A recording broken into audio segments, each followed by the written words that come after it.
mi esposo me engañó para ir a la boda de su ex. Me casé recientemente con mi esposo Franco, un hombre de 27 años. Cuando digo recientemente, literalmente me refiero a que pasó hace unos días. No fue nada elegante, solo una boda civil seguida de una cena a la que asistieron nuestros amigos. Yo estaba feliz. Estaba emocionada por empezar una nueva vida con mi esposo. Él había estado muy en contra del matrimonio, así que yo estaba encantada cuando me dijo que quería casarse conmigo. Fui la mujer más feliz del mundo después de casarme con él. Esa felicidad literalmente duró 2 días. Justo 2 días después de casarnos, mi esposo me engañó para que asistiera a la boda de su ex. Digo que me engañó porque yo no sabía realmente que íbamos a la boda de su ex. Su exnovia, Gracia, una mujer de 26 años. Lo había dejado por otra persona. Ella le había sido infiel. No sé por qué me llevó a la boda de su ex. La ex no estaba feliz de verlo. Se veía asustada y en pánico en cuanto nos vio a Franco y a mí entrar a la recepción. Me quedé impactada cuando Franco llamó a Gracia por su nombre y empezó una perorata sobre cómo ella había dejado pasar a un gran hombre porque él ya se había casado. No puedo decirte lo sorprendida y avergonzada que me sentí. Yo jamás habría ido si hubiera sabido que la amiga de la que él me hablaba era en realidad su ex. Franco me había dicho que una amiga muy especial suya se casaba 2 días después de nuestra boda y que él realmente quería asistir. Yo estaba reacia a ir a la boda de otra persona tan cerca de la mía, pero mi esposo insistió tanto que cedí. Yo había argumentado que, como íbamos a tener una boda civil pequeña, no estaríamos cansados y tendríamos tiempo para asistir a otro evento tan cerca de nuestro propio día. Él tenía razón en eso, así que acepté ir con él. Franco había estado excepcionalmente feliz y emocionado por esta boda. Se compró un traje nuevo e incluso me compró un vestido caro que yo usaría. Yo me sentía un poco incómoda por esto porque mi propio vestido de novia costó la mitad del precio del vestido que él me compró. Franco desestimó mis sentimientos diciéndome que quería presumirme ante todos los que estuvieran ahí y hacerlos sentir celosos. También dijo que no importaba si mi vestido de novia era simple y sencillo porque nadie iba a verme con mi vestido de novia de todos modos. Admito que eso me dolió, pero su lógica tenía sentido. Desearía haber sabido que estaba haciendo todo esto solo para poner celosa a su ex. Nunca habría usado el vestido, y mucho menos habría ido a la boda. Lo habría obligado a devolverlo y posiblemente a asistir a terapia para superar esta extraña obsesión que tiene de vengarse de su ex. He quedado completamente avergonzada y humillada en esta boda. Cuando Gracia y su esposo nos gritaban que nos fuéramos y nos decían que no teníamos derecho a presentarnos sin invitación, yo estaba en shock total. No sabía que Gracia ni siquiera había invitado a Franco, y mucho menos que le había pedido que me llevara. Literalmente nos presentamos sin invitación en la boda de su ex. Primero pensé que había alguna confusión o malentendido, pero cuando Franco empezó otra vez con su discurso sobre cómo Gracia había dejado ir a un gran hombre y había perdido a un buen tipo, sentí que quería que la tierra me tragara. Nunca en mi vida me había sentido tan humillada. Todos estaban viendo cómo se desarrollaba la escena, y yo podía sentir sus miradas incluso si no tenía el valor de mirar alrededor. A Franco no le importaban las miradas, eso sí. Él estaba disfrutando de la atención mientras le decía a su ex que él estaba casado y ya no estaba disponible, así que Gracia iba a arrepentirse de su decisión por el resto de su vida. Todos estaban susurrando al respecto y escuché algunos comentarios que básicamente me hicieron querer desaparecer para siempre. Yo estaba completamente paralizada por el shock al principio y solo empecé a reaccionar cuando escuché al novio decirle al padrino que llamara a seguridad. Franco seguía despotricando y diciéndole a Gracia que había cometido un gran error al casarse con otra persona que no era él. Gracia estaba llorando en ese punto y no dejaba de decirle a Franco que se fuera y que no arruinara su día especial. Ella incluso dijo que estaba feliz de que él hubiera encontrado a alguien, y que realmente no necesitaba arruinar su boda de esa forma. El novio, por supuesto, estaba súper enojado y le dijo de inmediato a Franco que se fuera o que lo golpearía. De verdad habría golpeado a mi esposo si su esposa no lo estuviera deteniendo. Supongo que ella no quería que su esposo se metiera en una pelea el día de su boda y que accidentalmente resultara herido o terminara en la cárcel. Cuando escuché que llamaban a seguridad, fue como si se encendiera un interruptor en mi cabeza. Empecé a suplicarle y a rogarle a Franco que se fuera y dejara de hacer una escena. Hice todo lo posible por jalarlo, pero él es mucho más fuerte que yo, así que no podía moverlo tanto como quería. Al final, la seguridad del lugar llegó y sacó a Franco del recinto. Sí, literalmente lo levantaron por el traje y lo dejaron afuera de las puertas del lugar. Incluso dijeron que llamarían a la policía por allanamiento si intentaba volver a la boda. Fueron lo suficientemente amables de no tocarme ni comportarse de forma grosera conmigo, pero toda esta experiencia me dejó marcada mentalmente. Estaba tan afectada que no le dije nada a mi esposo durante todo el camino de vuelta. Él tampoco me habló esa noche. Dormimos en habitaciones separadas. Yo no quería estar en la misma habitación que él, y él no protestó cuando agarré mi almohada y me fui al cuarto de invitados. A la mañana siguiente, me sentí horrible. Después de despertar, Franco estaba actuando normal y como si nada hubiera pasado. Yo ya no podía seguir guardándome mis sentimientos. Empecé a gritarle y le pregunté qué demonios estaba pensando al colarse en la boda de su ex de esa manera. También le reclamé por haberme engañado haciéndome creer que se trataba de una amiga especial, cuando en realidad era su ex. Franco simplemente me hizo a un lado como si no fuera gran cosa. Dijo que necesitaba presumirme ante su ex y decirle algunas cosas que había querido decirle desde hacía tiempo. Incluso trató de decir que yo debería estar feliz de que él hubiera dejado ir sus sentimientos amargos para que pudiéramos empezar nuestro matrimonio con una hoja limpia. No puedo creer que intentara decir que lo hizo por nuestro matrimonio. Todo esto fue por él. No le importó en absoluto el hecho de que yo había sido extremadamente humillada en esa boda. Seguía ignorándome y alejándose cuando intentaba explicarle cómo me sentía, y durante todo ese día evitó el tema y empezó a decirme que simplemente lo superara porque ya estaba hecho y no había nada más que hablar. Pero yo no podía superarlo. Le dije que me iría a vivir con alguien más si no me tomaba en serio y no me daba una explicación real de por qué hizo lo que hizo. Mi esposo ahora dice que estoy exagerando y haciendo un escándalo por nada. Me dijo que no quiere hablar de sus viejos sentimientos ni volver a traerlos ahora que, según él, ya dejó todo atrás, pero yo no he podido aceptarlo. Quiero saber por qué lo hizo, y he estado cuestionando mi matrimonio por esto. Sin embargo, mi esposo sigue diciendo que estoy haciendo un drama y peleando con él sin motivo. Estoy empezando a pensar que me estoy volviendo loca. Estoy extremadamente sola en este momento y realmente agradecería alguna opinión externa. ¿Soy yo la mala? ¿Merezco respuestas o debería simplemente olvidar lo que pasó y seguir adelante, esperando que no afecte mi matrimonio? Edito esta parte para incluir algunos detalles y aclarar algunos malentendidos. Les seguí diciendo a ustedes en el post que yo no sabía a qué boda íbamos. Él sí dijo su nombre. Pero usó otro nombre. Creo que era el apodo que tenía para ella cuando estaban juntos. A mí no se me dijo que iba a ir a la boda de la ex de mi esposo. Si yo hubiera sabido realmente que él me iba a llevar a la boda de su ex, no habría aceptado ir. Si tenía alguna sospecha sobre de quién era la boda, ya que no conocíamos a nadie que fuera a ese evento. Además, mi esposo dijo que su amiga no pudo venir a nuestra boda porque estaba ocupada preparando su propia boda. Franco había incluido a su amiga en la lista de invitados, así que sabíamos que esa mujer sería parte de la boda. Solo en el último momento Franco nos informó que su amiga tenía una cita de emergencia para arreglar su vestido ese día, así que no iba a asistir a nuestra boda. Yo estaba un poco escéptica sobre por qué él estaba tan desesperado por asistir a la boda de su amiga cuando su amiga ni siquiera asistió a la nuestra. Pero Franco seguía diciéndome que esa amiga era importante y como familia, así que iba a perdonarla esta vez. Sé que debería haberme plantado y decirle que no iba a asistir a una boda justo 2 días después de tener la mía. No quería molestar a Franco, y él insistía tanto en que esa amiga era importante para él que terminé dejando que hiciera lo que quisiera. Me siento muy estúpida por haberlo hecho. Nadie en su sano juicio habría hecho lo que yo hice en mi lugar. Además, contrario a lo que muchos piensan, mi esposo realmente nunca habló de extrañar a Gracia ni de querer volver con ella. Él sí hacía comentarios sobre cómo le molestaba que su última relación hubiera terminado mal y que esperaba poder mostrarle a Gracia que él estaba mejor sin ella.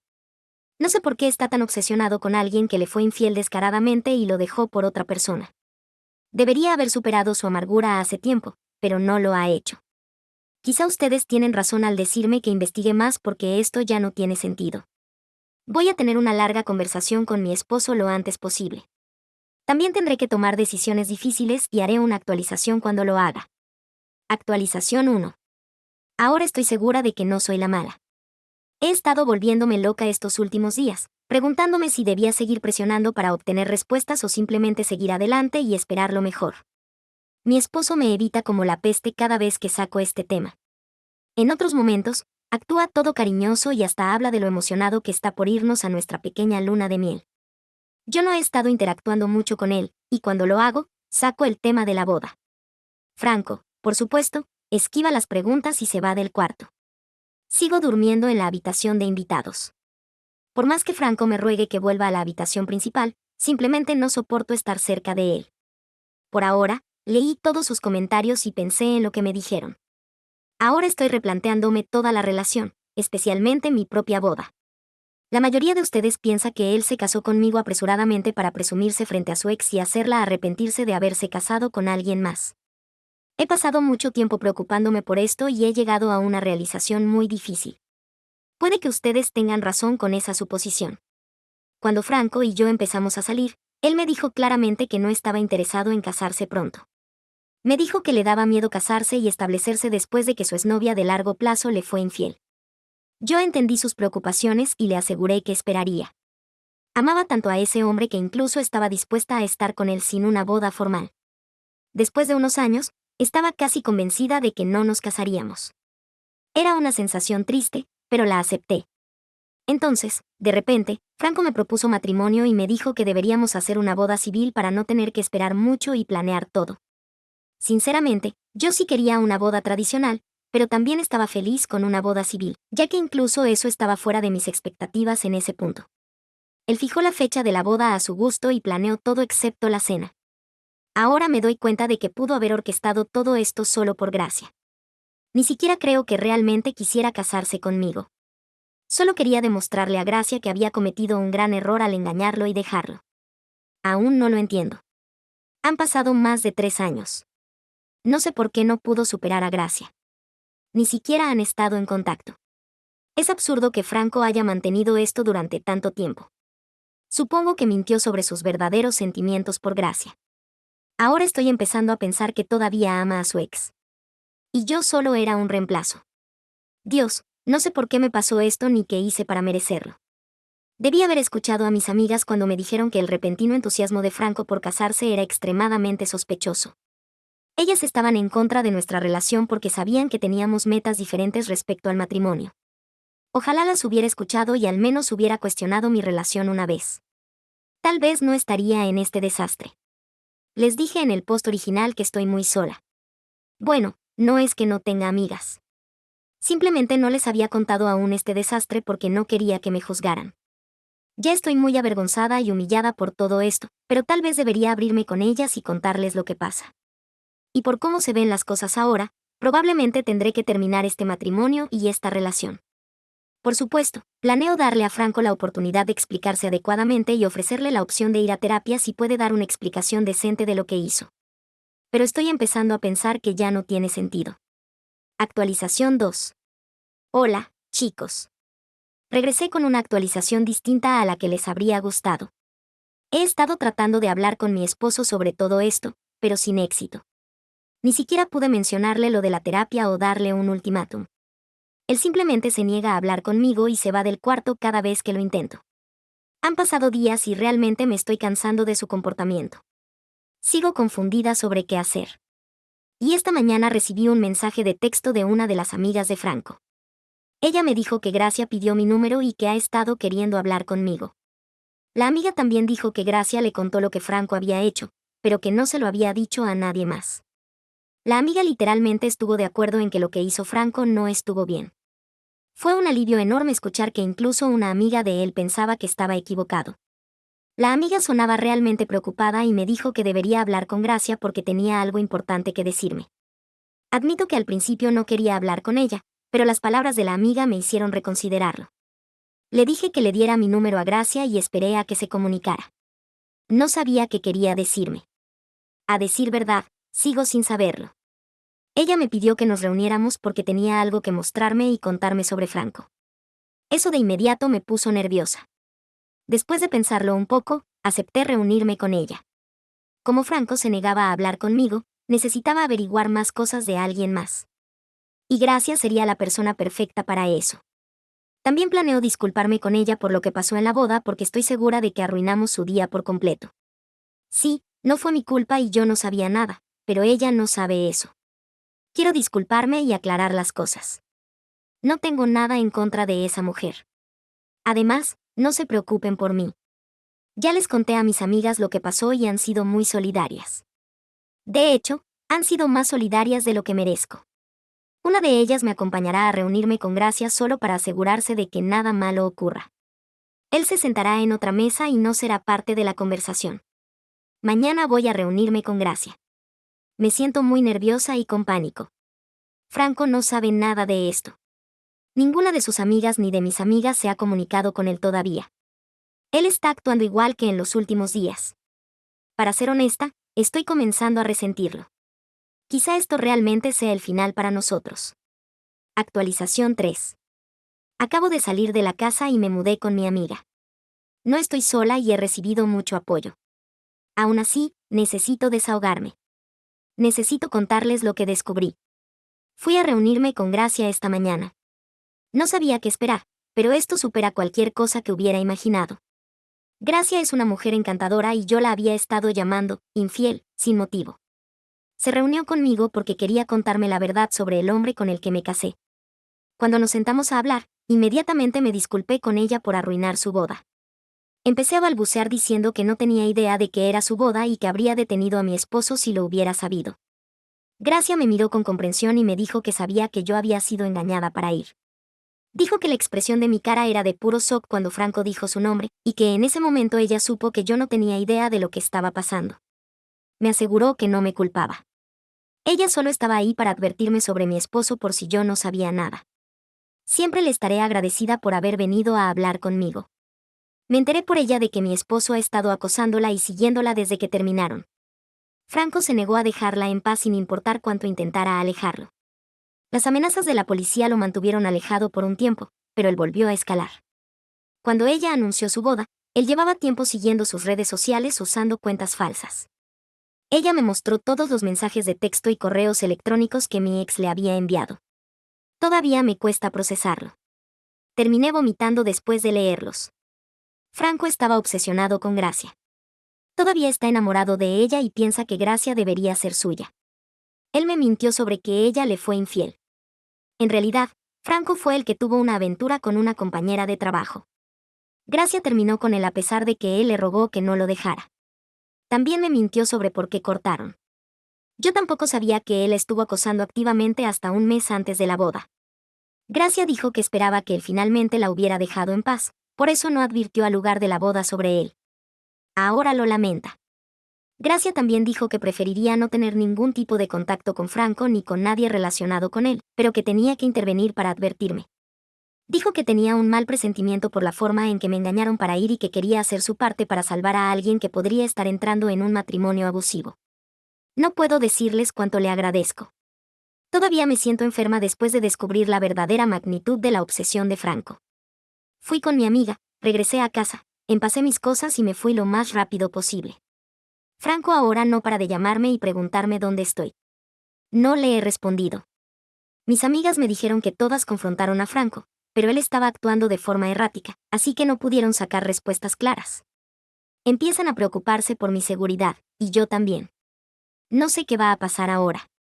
Todo mi amor por Franco ha sido reemplazado por miedo. No quiero estar con este hombre nunca más. Estoy maldiciendo el día en que decidí entrar en una relación con él y casarme. Estoy muy asustada y tensa en este momento.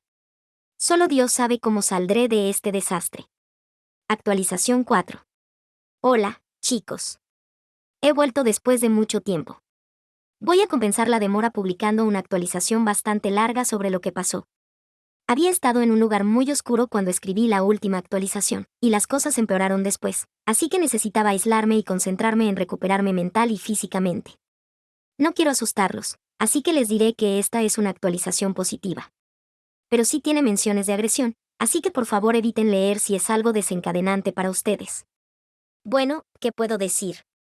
Ya les había dicho que fui agredida. Ocurrió una semana después de que dejé a Franco. Él se había metido en la cabeza que yo solo estaba exagerando sobre todo y que eventualmente volvería a casa. Siguió enviándome mensajes diciéndome que volviera porque ahora estábamos casados y debía estar con él. Yo lo ignoré y no respondí porque no quería empeorar la situación. Mis amigas realmente estuvieron ahí para mí e hicieron todo lo posible para sacarme del matrimonio de forma segura. Me acompañaron a la abogada y hasta se quedaron conmigo cuando me derrumbé en la oficina de ella por el miedo. Ese día presenté la solicitud de divorcio y tuve que esperar una semana para que regresaran los papeles. Mi abogada le entregó los papeles de divorcio a mi ex. Yo tenía demasiado miedo para enfrentarme a él. Mi abogada me dijo que Franco se volvió completamente loco cuando fue notificado. Empezó a insultar. Casi atacó a mi abogada. Ella salió rápidamente y llamó a la policía para que hicieran una visita de control, porque la agresividad de mi ex la dejó muy preocupada. La policía, por desgracia, no encontró nada. Mientras tanto, yo me estaba volviendo loca pensando en cómo el comportamiento de Franco iba empeorando. Estuve recibiendo mensajes realmente aterradores de él. La mayoría eran cosas como: no puedes dejarme porque no te voy a dejar ir. Te casaste conmigo, así que ahora eres mía. Será mejor que termines con estas tonterías y vuelvas a casa, o vas a pagar. Escribió cosas aún más perturbadoras que no voy a repetir aquí. Hablé con la abogada sobre ir a la policía y denunciar acoso, pero antes de que pudiera hacerlo, Franco me encontró. Él sabía cuándo iba a regresar al trabajo. No podía posponerlo porque ya había usado mis días libres por las bodas, así que no tenía opción más que ir. Nunca imaginé que Franco me estaría esperando afuera del trabajo para acosarme. Fue un error enorme de mi parte no anticiparlo. Cuando caminaba hacia mi carro, sentí que algo estaba mal.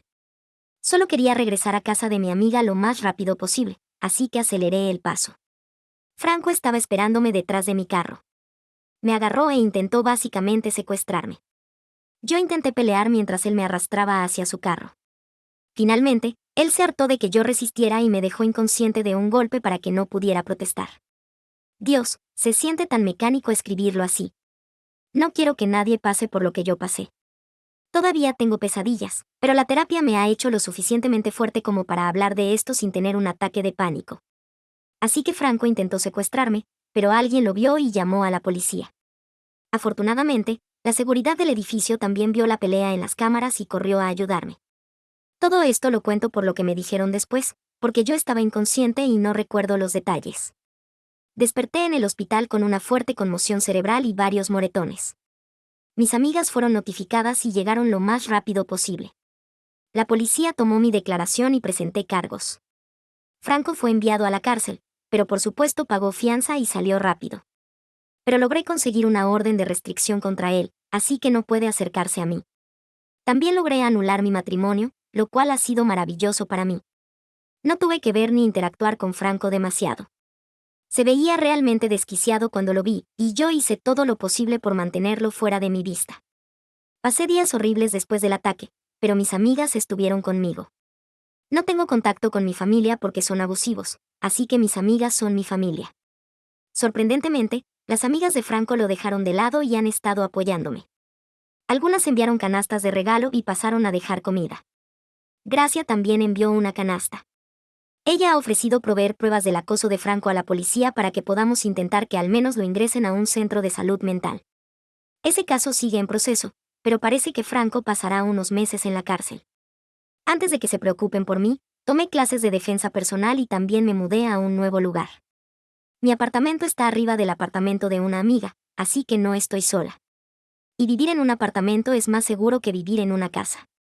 Este incluso tiene buena seguridad. Pueden apostar que le di la foto de mi ex al guardia y le conté todo sobre la orden de restricción y el ataque. Los vecinos también son amables y se ofrecieron a estar atentos. Viví con miedo los primeros 3 meses, pero ahora estoy mucho mejor. Planeo dejar atrás esta parte de mi vida tan pronto como cierre el caso. Así que esta será mi última actualización aquí. Gracias por dejar tantos comentarios amables. Realmente aprecié la ayuda porque la necesitaba en ese momento. Ustedes son los mejores. Me culparon de un robo falso. El estado en el que está mi vida ahora es por un evento que cambió el curso de toda mi vida. Fue uno de los peores periodos de mi vida y no tuve absolutamente ningún apoyo de nadie. He enfrentado muchas cosas desde niño, pero eso fue algo que simplemente me rompió por dentro. Y ahora esencialmente no me queda familia. Y desde que era joven, mis padres solían decirme que todos podían abandonarte, pero tu familia no. La idea de que la familia era constante me la repitieron una y otra vez, solo para que resultara ser una completa mentira. A medida que he crecido, no solo es triste ni solo me da rabia. Es algo que cambió completamente mi percepción de la vida y de las relaciones. Yo, hombre, 20 años, soy hijo único. Mi madre, mujer de 42 años, se volvió a casar después de la muerte de mi papá. Papá falleció cuando yo tenía 12. Fue un accidente de carro que se lo llevó, y fue devastador, por decir lo mínimo. Yo era más cercano a papá que a mamá, y lo extraño cada día. Sé que si él hubiera estado vivo, las cosas habrían sido tan diferentes y mejores para mí. Él nunca me habría fallado. Realmente habría tenido a alguien en quien pudiera apoyarme en momentos de angustia, un hombro para llorar y un hombre a quien admirar, pero él se fue y solo quedaron mamá y yo por un par de años. Después de la muerte de papá, mamá empezó a comportarse raro, por decirlo de alguna forma. Salió en múltiples citas y llevó a muchos hombres a la casa. Fue realmente algo que me marcó emocionalmente, y hubo momentos en los que sentía ganas de huir. Claro, yo no entendía realmente lo que ella estaba haciendo, al menos al inicio. Sabía que algo no estaba bien y no me sentía seguro en mi propia casa, ni mental ni físicamente. Cuando crecí un poco, me di cuenta de que tal vez esa era su manera de lidiar con su pérdida. Pero como un niño de 12 años que acababa de perder a su padre, lo que estaba pasando era algo que simplemente no podía comprender ni digerir. Toda esa gente nueva en la casa me asustaba mucho, y ese era el momento en el que yo estaba más vulnerable, igual que mamá, y en vez de que lo enfrentáramos juntos, o que ella me ayudara a aceptar su muerte, ella simplemente se desentendió y hizo lo que pensó que era mejor para ella o lo que adormecía su mente y hacía que su dolor desapareciera. Todo cambió en un par de años. Cuando tenía 15, mamá se casó de nuevo. El tipo, mi padrastro, era una figura dominante y yo era un adolescente rebelde en ese momento, así que él y yo solíamos estar enfrentados todo el tiempo. Lo triste de todo esto era que mi madre nunca se puso de mi lado ni le pidió a Diego que fuera más suave conmigo. Él era un hombre enorme de 1,90 m, tatuado y musculoso, y daba la impresión de que podía partirte en dos como un palito de dientes en un segundo, y yo tenía 15. Y él solía estar encima de mí todo el tiempo, incluso los errores más pequeños eran desastres para él, y la casa y el ambiente se volvieron insoportables. Y eso no era todo. Lo peor era que él tenía una hija, Carla. Carla tenía 12 en ese momento. Nos llevamos 3 años de diferencia, y ella era la absoluta niña de sus ojos. La pequeña princesa no podía hacer nada mal. Todo lo que quería se lo daban. Sin preguntas. Ella era, y todavía es, supongo, una consentida de porquería, y la odiaba desde lo más profundo de mi corazón porque Diego nunca podía disciplinarla ni imponerle ningún tipo de orden, y mamá se veía obligada a consentirla también. Bueno, no creo que, obligada, sea la palabra correcta, porque ella elegía hacerlo. Mi punto es que Diego era muy dominante y toda su dominancia y agresión, verbal, no física, estaba dirigida hacia mí. En lugar de equilibrar las cosas, mi madre simplemente seguía el juego. Así que yo básicamente me convertí en el saco de golpes de la casa. Bueno, tal vez no el saco de golpes, esa no es la forma correcta de decirlo. Yo era el que era disciplinado por ellos una y otra vez. Tenía reglas estrictas y horarios que debía seguir y, si no lo hacía, me castigaban. Si no los cumplía, me castigaban. Siempre se esperaba que mantuviera mis notas altas y, en general, que me comportara bien y rindiera bien. No es sorpresa que esas reglas nunca aplicaran para Carla. Ella podía hacer lo que quisiera. Diego nunca le decía nada. Sin embargo, hubo un breve momento en el que recuerdo que mamá intentó hacer que Carla pusiera los pies en la tierra. Intentó ser un poco firme, poner algunos límites y todo eso, pero siento que ya era demasiado tarde. Carla estaba demasiado acostumbrada a ser, bueno, Carla. Y todas estas reglas nuevas a las que de repente estaba siendo sometida, el hecho de tener que escuchar un no, cuando nunca lo había escuchado antes en su vida, le cayó como un golpe y no pudo soportarlo. Corrió directo a papá, y mamá y Diego tuvieron una gran pelea ese día. Esa fue la primera y última vez que vi a mamá intentar meterle algo de sentido. Desde el día siguiente, las cosas volvieron a la normalidad, con Carla siendo su yo habitual, atravesando la vida como si no existieran las consecuencias. Como he dicho, Carla y yo nunca nos caímos bien. Diego intentaba empujarnos y encajarnos a todos como una gran familia feliz, pero yo siempre me resistía. Parte de la resistencia era que no me gustaba Diego y no quería que reemplazara a mi padre. Le conté esto a mi madre, pero en lugar de entender lo que intentaba decirle, solo me dijo que tenía que dejar de ser tan odioso. La otra razón era que su preciosa hija Carla era una mocosa, y mantenerla a distancia era beneficioso para mí. Si nos acercábamos, ella usaría mis cosas sin permiso, tendría que interactuar mucho más con ella, y todas esas eran cosas que no me interesaban en absoluto. Así que, en ese sentido, una familia fracturada me convenía más, pero nunca imaginé que la fractura sería tan grande ni que arruinaría toda mi vida y mi futuro de una sola vez.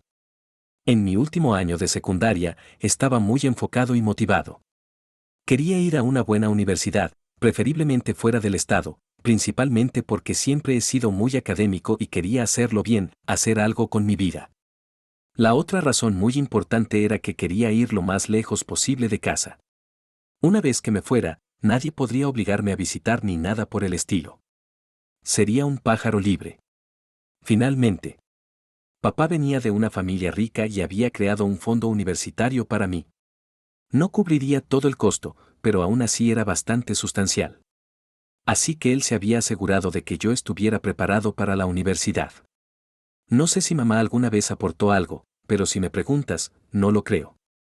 Y no sé qué planes tenían para la educación y finanzas de Carla, y nunca me interesó preguntar. Diego insinuó una vez, de manera suave, que compartiera mi fondo universitario con su hija. Pero yo lo miré de tal forma que dejó el tema de inmediato. Así que ahí quedó. Hace 2 años, yo estaba solo en casa. Carla había salido con algunos amigos, y mamá y Diego también estaban afuera. Yo era el único en casa, y recuerdo ese día claramente, estaba ocupado estudiando para una tarea de la escuela cuando Carla gritó desde su habitación. Mamá y Diego ya habían regresado para entonces, y cuando escuchamos su grito, todos corrimos a su cuarto. Por cómo sonó, parecía que se había lastimado gravemente, pero no le había pasado nada. Solo estaba agarrando una caja y llorando. Diego corrió hacia ella y le preguntó qué había pasado. Ella respondió de inmediato que yo le había robado su collar. Me quedé en shock. Les dije que yo no había hecho nada y que dejara de inventar, pero ella estaba empeñada y feroz con sus acusaciones. Miré a mamá esperando y rogando que saliera en mi defensa, pero ni siquiera me miró. Solo fue a consolar a Carla y le preguntó si había visto algo. Carla, entre lágrimas, dijo que tenía ese collar que era de su difunta madre, y que supuestamente era muy caro y tenía mucho valor sentimental. Dijo que lo había dejado guardado antes de salir a ver a sus amigas y que ahora de repente estaba desaparecido. Dijo que no había nadie más en la casa aparte de mí y que estaba segura de que yo lo había tomado. Yo seguía diciendo y rogando que no había hecho nada malo. Incluso le ofrecí a Carla y a Diego que revisaran mi cuarto y mis cosas si querían. Diego estaba echando humo. Carla y yo estábamos llorando, y todo era un desastre. Diego irrumpió en mi cuarto y buscó ese maldito collar, pero no pudo encontrarlo en ningún lado. Básicamente destrozó mi habitación, arrancó los pósters de la pared y todo. Pensándolo bien, nada de eso era necesario. ¿Quién escondería un collar robado detrás de un póster o un papel tapiz? Todos habían dado por hecho lo que Carla decía. Y para los tres, yo era el culpable. Para sorpresa de todos, el collar no estaba en mi cuarto. Buscaron en cada rincón posible, pero no apareció por ningún lado. Pensé que eso sería el final y que por fin había logrado demostrar mi inocencia. Pero al día siguiente todo comenzó otra vez. Carla seguía insistiendo en que yo era el único que había tenido tiempo para hacerlo y que fácilmente podía haberlo robado y dárselo a un amigo. Siguió repitiendo lo mismo una y otra vez a mamá y Diego, y ambos estaban inclinados a creerle de todos modos. Así que, sin importar que hubieran destrozado mi cuarto, buscado por todas partes y no encontraran nada, de algún modo yo seguía siendo el culpable. Sabía que no tenía sentido pelearlo. Ya habían tomado una decisión. Les dije que yo no había robado su collar y que no se lo había dado a nadie. No tenían razón para dudar de mí, pero si aún así querían hacerlo, no era algo que yo pudiera evitar. Pasó una semana y nadie me habló. Sabía que venía una tormenta y que las consecuencias serían enormes. Mamá no me defendió ni una sola vez. De hecho, creo que fue la primera en creer que yo podría haber tenido algo que ver con el robo. Una semana después, Diego y mamá me llamaron abajo y me dijeron que querían hablar. Dijeron que, como yo era quien había robado y posiblemente hasta vendido, que demonios, el collar de la difunta madre de Carla, era mi obligación reembolsarla. Y mamá incluso dijo que yo había destruido una parte del corazón y de la familia de Carla, y que eso era lo mínimo que podía hacer como arrepentimiento. Les dije otra vez que yo no era culpable, pero obviamente cayó en oídos sordos. Como el costo del collar era muy alto y era algo que yo no habría podido pagar ni aunque consiguiera un trabajo de medio tiempo, mamá y Diego decidieron, que usara mi fondo universitario para pagarle. Yo dije absolutamente que no. Que no había forma en el infierno en la que tocaran mi dinero. Pero ellos dijeron que la decisión ya estaba tomada.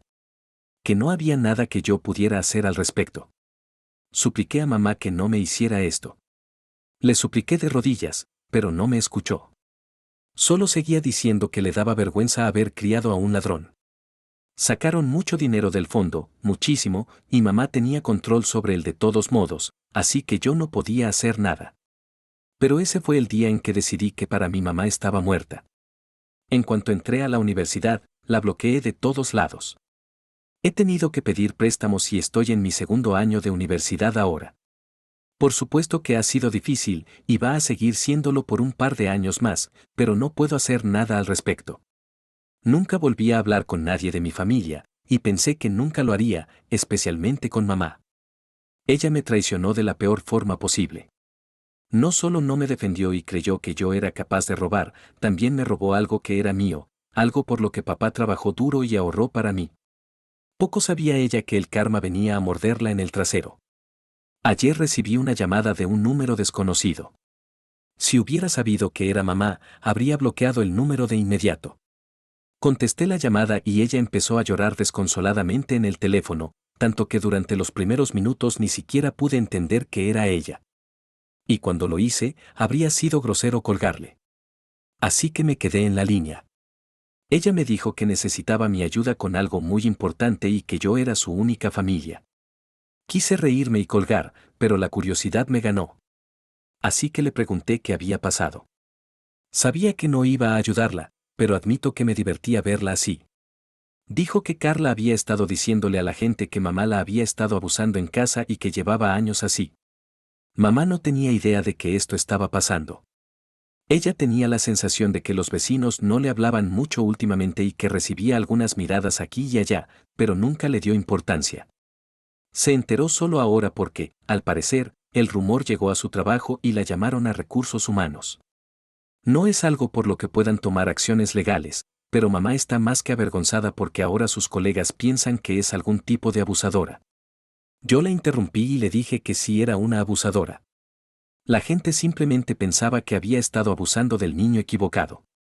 Ella me preguntó qué quería decir, y yo le dije que llevaba años diciéndole que Carla era una desgraciada, que era astuta y horrible, pero ella siempre elegía su lado sobre el mío. Siempre la escogía a ella por encima de mí. Tanto así que creyó que su propio hijo robaría y me castigó sin una sola pizca de evidencia. Y fue esa misma niñita a la que intentó proteger y consentir tanto la que terminó convirtiéndose en la ruina de su existencia. Mamá estaba histérica al teléfono y, viéndolo ahora, creo que debía haberme detenido ahí, pero no lo hice. Toda esa rabia acumulada estaba saliendo a la superficie y seguí. Ni siquiera recuerdo la mitad de las cosas que dije, pero sé con certeza que no fueron agradables. Y no sé qué me pasó, pero grabé la conversación y mamá seguía disculpándose, diciendo que había sido injusta conmigo y que me había hecho daño. Que estaba dispuesta a pagar por ello. Le dije que la única forma en que podía pagarme era devolviéndome el dinero. Ajustado por inflación. No había otra salida para ella. Ella dijo que no tenía esa cantidad de dinero y que en realidad me había llamado para pedirme ayuda. Quería que yo hablara públicamente sobre lo horrible que había sido Carla conmigo. Ella sentía que, si eso salía a la luz pública, tal vez la percepción que la gente tenía de ella cambiaría. Le dije que no había forma en el infierno en la que yo la ayudara. Ella me había abandonado cuando más la necesitaba. Me había lanzado a los lobos y me dejó valerme por mí mismo, todo porque quería quedar bien con su esposo. Le dije que sabía que ella sabía que Carla estaba equivocada, y que Carla era una mocosa, pero que nunca dijo nada en su contra porque no quería arruinar su matrimonio con Diego. Así que terminó arruinando su relación con su hijo, todo para nada. Le dije que merecía cada gramo de odio que estaba recibiendo, porque tal vez ella pensaba que no lo merecía, pero en realidad sí lo merecía. También le dije que en cuanto pudiera ponerme de pie, iba a demandarla tanto a ella como a Carla por maltrato emocional y abuso financiero. Le dije que yo era el hijo de mi padre y que no iba a aceptar esta injusticia sin pelear. Ella estaba sola en esto y entonces colgué la llamada. He estado recibiendo mensajes de ella sin parar y no sé qué hacer para que deje de hacerlo. Parte de mí, la mayor parte, se siente increíblemente satisfecha de verla suplicarme ayuda. Alivia una parte de mi corazón que no sabía que estaba tan profundamente herida. Sin embargo, también me siento un poco avergonzado de seguir cargando tanto odio hacia ella. He pasado los últimos 2 años intentando superar todo esto y ahora siento que todo se vino abajo. La realización de que no lo he superado todavía me cayó encima como una tonelada de ladrillos y no puedo hacer nada al respecto. Actualización 1. Las cosas están más desagradables y turbias de lo que pensé y ahora siento más rabia que nunca. Cuando hablé con mamá, le dije que iba a llevarla a ella y a Carla a la corte. Obviamente no lo decía en serio. No tengo tiempo ni energía para eso, y sinceramente quiero dejar toda esta mierda atrás y seguir con mi vida. Sin embargo, mamá pensó que lo decía en serio, y entonces llegó la gran revelación. Nunca imaginé que ella fuera capaz de ser tan asquerosa y tan baja. Me llamó desde otro número, no sé qué le pasa con tantos números, y dijo que necesitaba hablar conmigo sobre algo muy urgente y me rogó que no colgara. Diego y Carla estaban en la llamada también, y quise preguntarle cómo se habían arreglado tan rápido entre ella y Carla, pero me mordí la lengua. No quería involucrarme más en este drama. Ella me dijo que cuando le mencioné que la llevaría a la corte, se dio cuenta de que era momento de confesar algo que debió haber dicho hace años. Me dijo que el dinero estaba escaso. Hace 2 años, Diego había perdido la mayoría de su dinero apostando y ella casi había agotado sus ahorros para mantener la casa funcionando. Estaban en una situación complicada y no sabían qué hacer. Fue entonces cuando mamá se dio cuenta de que yo tenía mi fondo universitario ahí guardado y que, en realidad, no lo necesitaba. Que siempre podía pedir préstamos y aún así obtener mi título. Pero ella sabía que yo nunca le daría ese dinero si me lo pedía. Decía que yo era, raramente posesivo, con él, en sus palabras, y que sabía que significaba mucho para mí. Así que Diego y ella orquestaron todo el plan para quedarse con mi dinero. Y metieron a Carla en la mentira, así que todo fue actuado. Nada era verdad. Me robaron mi herencia. Me culparon, me manipularon, me maltrataron emocionalmente y me aislaron, todo porque eran adultos irresponsables que no sabían manejar ni el dinero ni a sus hijos. Cuando me lo dijo, las lágrimas me corrían por la cara. Mi cabeza daba vueltas de la frustración y todavía lo hace, aunque ya han pasado un par de horas.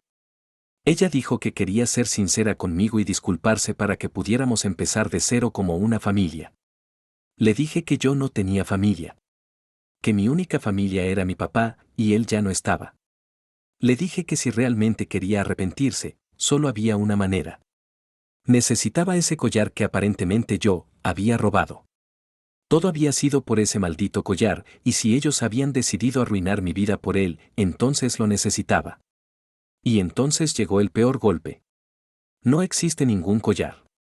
Ni siquiera el maldito collar era real. Así que literalmente no había nada que pudieran hacer para arreglarlo. Mamá dijo que intentarían pagarme, pero yo dije que no quería dinero. Quería el collar. Y si Carla no lo tenía, si no existía, entonces quería que mandaran a hacer uno exactamente igual. Cuando Carla me acusó de robarlo, me había mostrado fotos del collar. Ahora me doy cuenta de que debía ser una imagen de Google. Mamá dijo que yo estaba siendo ridículo y que no tenía dinero para comprarme un collar, especialmente uno tan caro. Así que le dije que no había ninguna reconciliación posible. Ni siquiera tenía energía para insultarla o enojarme. Estoy roto por dentro. Toda mi vida ha sido arruinada por estas personas que se supone que debo llamar familia, y todavía tienen el descaro de pararse frente a mí y decir que quieren reconciliarse. Mamá me pidió que por favor reconsiderara, y hasta Diego y Carla hablaron también, pero yo no estaba dispuesto. Les dije que era el collar o nada. Y luego colgué. También grabé esta conversación. Y en este punto, estoy seriamente considerando tomar acciones legales. Es tan injusto que arruinen mi vida solo porque pueden, y yo esté indefenso y sin poder hacer nada, solo porque soy más joven y no tengo recursos. No debería ser así. Y no voy a aceptarlo sin pelear. Podría haber ahorrado tanto dinero. Podría estar tranquilo con respecto a mi futuro, y ahora aquí estoy, atascado con una deuda que no necesitaba y que tendré que pagar el resto de mi vida. No sé qué hacer ni cómo vengarme de ellos, pero sí sé que quiero hacerlo. Actualización 2. Perdón por el retraso en la actualización. Han pasado muchas cosas en el ámbito familiar y he estado ocupado. Después de mi última actualización, me di cuenta de que en realidad no había mucho que pudiera hacer sobre lo que me habían hecho. Y sentí que tal vez hubiera sido mejor si ni siquiera me hubieran dicho que me habían estafado y quitado mi dinero. Tal vez habría podido dormir mejor por las noches. Lo único que podía hacer era exponerlos. Ese era todo el poder que tenía. Así que hice una publicación en Instagram y un TikTok contando todo mi calvario. Ni siquiera oculté sus nombres ni mi cara. Así que sí, son completamente identificables. En mi publicación de Instagram, incluso etiqueté a familiares lejanos. Ellos necesitaban conocer la verdadera cara de mi madre. También etiqueté a algunas personas de la familia de papá. Decir que hubo una erupción volcánica después de mi exposición sería quedarse corto. Mamá y Diego están destruidos. He recibido mensajes de familiares de todas partes del mundo, disculpándose por no haber verificado cómo estaba, por asumir que ella me estaba cuidando. Los están boicoteando. Mamá ha intentado llamarme, pero no contesto sus llamadas. Me ha escrito rogándome que elimine la publicación porque podría perder su empleo por eso, pero no voy a escucharla. Ella cavó su propia tumba y puede acostarse en ella. Ya no es mi problema. Sin embargo, la parte jugosa aún no llega. Recibí un mensaje en Instagram de la prima de mi papá. La había visto un par de veces cuando era niño, pero después de la muerte de papá nos distanciamos. Si eso pasó de manera natural o también fue orquestado por mamá, es algo que nunca sabré. De todos modos, tía Jimena es abogada y me hizo una oferta abierta, en caso de que quiera demandar a mamá y a Diego por lo que hicieron, ella llevaría mi caso gratis. Nunca pensé que realmente ir a la corte fuera una opción, y aunque lo fuera, siempre supe que nunca podría hacerlo. Las tarifas legales aquí son una tortura. Pero ahora la ayuda llegó sola. Ha tocado mi puerta, y sería un tonto total si la rechazara. He vuelto a ponerme en contacto con la tía Jimena. Se siente bien tener a un adulto del que sé que me apoyará. Y ahora que he empezado a hablar con ella, se siente como si hubiera estado criándome solo estos últimos años. Mamá no estaba, y jamás esperé que Diego lo estuviera. He estado solo por tanto tiempo. Que si recibo algo que siquiera se parezca remotamente a una familia, me quiebro. Sé que es poco saludable, pero no me importa eso ahora mismo. Por ahora, solo estoy agradecido de tener a alguien a quien puedo llamar familia. Actualización 3. Finalmente voy a tener una Navidad de verdad. La tía Jimena me invitó a su casa para Navidad. Ella vive a varios estados de distancia, pero se encargará de mis gastos de viaje. No puedo esperar para conocerla a ella y a su esposo. También estoy muy nervioso porque siento que hay una posibilidad de que no les agrade y no puedo arriesgar eso. Ella es mi única familia y no puedo arruinarlo. También he comenzado terapia por insistencia de la tía Jimena y me está ayudando mucho. He tenido un par de sesiones y ya puedo empezar a ver cuánto mi infancia y su comportamiento han afectado mi vida. Solo puedo esperar tener la oportunidad de reconstruirme y rodearme de personas que me amen y me apoyen. Estoy harto de tener que caminar sobre cáscaras de huevo todo el tiempo, de tener que quedarme callado, de no ocupar espacio solo porque tengo que encajar en lo que otros creen que es mi papel. No he tenido una infancia normal, y aunque sé que no puedo cambiar eso ahora, al menos puedo esperar y aspirar a tener una adultez normal y el resto de mi vida.